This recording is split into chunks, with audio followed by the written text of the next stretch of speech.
जिसकी बरकत से महबूब हकीकी की रजा नसीब हुई। यही वह कुरान है जो सच्चाई और अमानतदारी का दर्स देता है। यही वह कुरान है जिसकी बदौलत उमर फारूक रज़ी अल्लाह अन्हु को ईमान नसीब हुआ। यही वह कुरान है जिसकी नज़ीर पेश करने से सारी दुनिया आजिज़ व कासिर रही। यही वह कुरान है जिसका मसल पेश करने से अरब के फसीह व बलीग ज़बानदारी का दावा करने वालों ने घुटने टेक दिए। यही वह कुरान है जिसकी हिफाजत का वादा खुद खालिक कायनात ने फरमाया। यही वह कुरान है जिसने ज़हनी कुव्वतों को जला बख्शा। हाँ, ये वही कुरान है जिसके बरकत से उजड़े चमन में बहार पैदा हुई। मोहतरम हज़रात, आज की इस महफिल में और आज की इस महफिल में हिफ्ज़ कुरान पाक को फुज़ूल समझा जाता है। इसका अल्फाज रखने को हमाकत बतलाया जाता है और कहा जाता है कि इसका अल्फाज रखने को हमाकत बतलाया जाता है।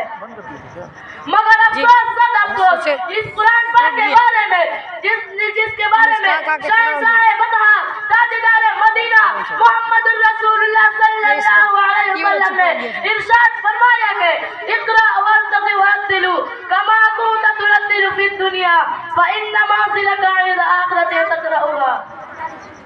क़यामत के दिन हाफ़िज़ कुरान से कहा जाएगा, कुरान पढ़ता जा और जन्नत के दर्जों पर चढ़ता जा। बस तेरा मकाम और ठिकाना वही है जहाँ आखिरी आयत पर पहुँचेगा। याद रखो, ये कुरान दुनिया की सबसे बड़ी नेमत है। ये जमीन, आसमान, चांद, सूरज और सितारे कोई इस नेमत के मुकाबला नहीं कर सकते। और ये कुरान पाक रब्बे कायनात का मुकद्दस और अजीम कलाम है।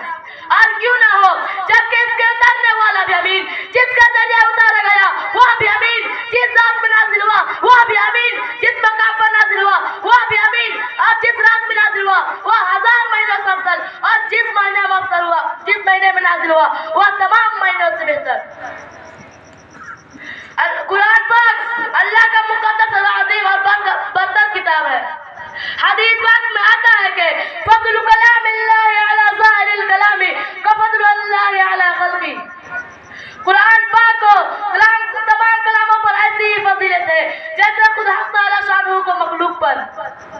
खुदा का दुलारा और अल्लाह का प्यारा नबी इरशाद फरमाता है कि जिसने कुरान पढ़ा उसके वालिदैन को कल क़यामत के दिन सूरज से भी ज्यादा रोशन ताज पहनाए जाएंगे। गौर करने का मकाम है, जब वालिदैन को इस गना कदर इनाम से नवाजा जाएगा तो खुद पढ़ने वाले का मकाम और मर्तबा का क्या आलम होगा। कल क़यामत का मैदान होगा और ऐसे 10 आदमी जिनके ऊपर जहन्नम वाजिब हो चुकी होगी। हाफिज़ कुरान अपने रब के बारगाह में सिफारिश करेगा, रब्बे कायनात उसकी सिफारिश कबूल करेंगे और उस हाफिज़ कुरान की बरकत से उनको जन्नत अता होगी। मोहतरम हज़रात, कुरान आया तो ज़बान व मकान में जिंदगी आई, कुरान आया तो अक़ल मसावत का पैगाम आया, कुरान आया तो मज़हब इस्लाम फैला, कुरान आया तो मुर्दा कम जिंदा हुई, कुरान आया तो कैसर व किसरी का गुरूर खाक में मिला, कुरान आया तो बातिल के लहराते झंडे टूट पड़े, कुरान आया तो कुफ्र शिर्क दम तोड़ गया, कुरान आया तो सारी कायनात को नूर मिला, कुरान आया तो इंसानों के पुजारी खुदा के पुरस्कार बने, कुरान आया तो तौहीद मिली, ईमान मिला, कुरान आया तो गुलिस्तान को बहार हसीन अता हुआ।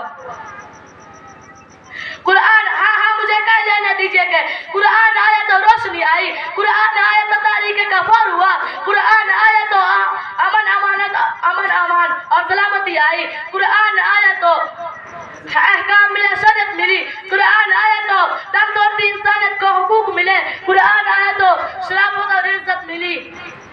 दोस्तों, कुरान आया तो सब कुछ मिला। खुदा ने खास्ता आज हमने अपने बच्चों को दो पैसे की लालच में दुनिया में आखिरी नेमतों के बजाय दुनियावी डिग्रियों में रहा तो याद रखें कि अल्लाह के यहाँ जवाब देना होगा। इसी पर मैं अपनी तकरीर खत्म करना चाहता हूँ। दुआ कीजिए कि अल्लाह ताला तमाम मुसलमानों को कुरान सीखने और सिखाने और उस पर अमल करने की तौफीक अता फरमाए। आमीन। वमा अलैना इल्लल बलाग। आमीन सुम्मा आमीन। आइए मेरे